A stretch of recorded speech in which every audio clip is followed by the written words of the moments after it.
যে কোনো জিনিস নিজের ঘরে বসে বানালে অন্যরকম একটা শান্তি পাওয়া যায়, কারণ সেটা আপনি আপনার নিজের মন মতো করে বানাতে পারবেন। আমার তিনটা জিনিস খুবই প্রয়োজন ছিল, সেই জন্য আমি আমার হাজবেন্ডকে নিয়ে শোরুমে গিয়েছিলাম। তার মধ্যে একটা হচ্ছে জুতার র্যাক, আর একটা হচ্ছে ওয়ার্ড্রোব, যেটার মধ্যে আমি একদমই নর্মাল কাপড়গুলো রাখবো, আর একটা ছোটখাটো একটা মিক্সে, যেটা আমি কেনার জন্য আমার হাজবেন্ডকে নিয়ে শোরুমে গিয়েছিলাম। বাট ওখানে গিয়ে এত প্রাইস দেখে আমি আর ওখান থেকে কিনি না। তাই আমরা দুইজনে ডিসাইড করলাম যে এত দাম দিয়ে আমরা কোথাও থেকে কিনবো না, আমরা নিজে থেকে এগুলো বানিয়ে নিব। সেই জন্য আমি বাসায় নিজে মিস্ত্রি ডেকে এনে এগুলো বানানো শুরু করলাম। আজকে আমি বানাচ্ছিলাম মিক্সে, আমার কিচেনে যতটুকু জায়গা ছিল অতটুকু জায়গার মাপ নিয়ে আমি ওই পরিমাণে হচ্ছে সম পরিমাণে মিক্সেপটা বানাচ্ছিলাম। ভাইয়া আমাকে প্রত্যেকটা জিনিসই অনেক সুন্দরভাবে বানিয়ে দিয়েছিল। মিক্সেপটা আমার পছন্দ হয়েছিল, দেন আমার জুতার র্যাকটা অনেক পছন্দ হয়েছিল, আমার ওয়ার্ড্রোবটাও অনেক পছন্দ হয়েছে। প্রত্যেকটা জিনিসই সে তার মন মতো করে বানাইছে এবং আমারও খুব পছন্দ হয়েছে। চুড়ির বক্স বানানোর পরে আমার কিছু প্লাস্টিকের বোর্ড বেঁচে গিয়েছিল, যেটা দিয়ে সে পিছনে মিক্সেপের পিছনের পাল্টাটা দিয়েছে, কারণ আমার যেগুলো বেঁচে গিয়েছিল সেটাও আমি কাজে লাগিয়ে দিয়েছি। যাই হোক, এইখানে আমার এই যে ওয়ার্ড্রোবটা দেখতে পাচ্ছেন, এটাও কিন্তু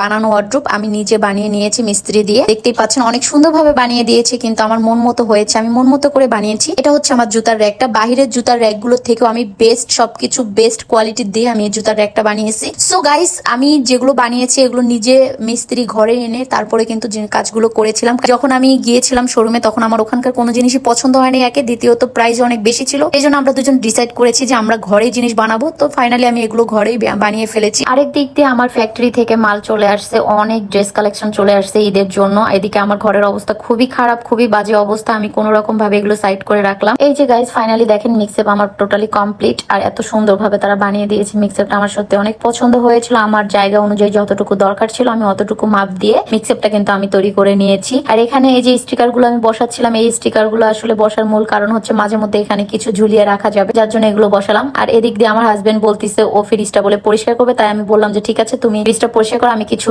মালপত্র নামিয়ে দিলাম ফ্রিজ থেকে। মিক্সেপ বানানোর পরে যাবতীয় যত জিনিসপত্র ছিল সবকিছু খুঁটিনাটি আমি আমার কাজের বুয়াকে দিয়ে ধোয়াই ফেললাম। আর এদিকে ওকে বললাম ফ্রিজটা তুমি পরিষ্কার করো, ও ফ্রিজটা পরিষ্কার করতেছিল। দেন ওর ফ্রিজ পরিষ্কার করা হয়ে গেলে আমি ঘরটাকে পুরোপুরি গুছিয়ে ফেললাম। আর এদিকে মিক্সেপটা হচ্ছে কি সুন্দরভাবে গুছিয়ে ফেললাম। এখন কত সুন্দর লাগতেছে, পুরো বাসাটা একদম ক্লিন হয়ে গেছে, অনেক ভালো লাগতেছে।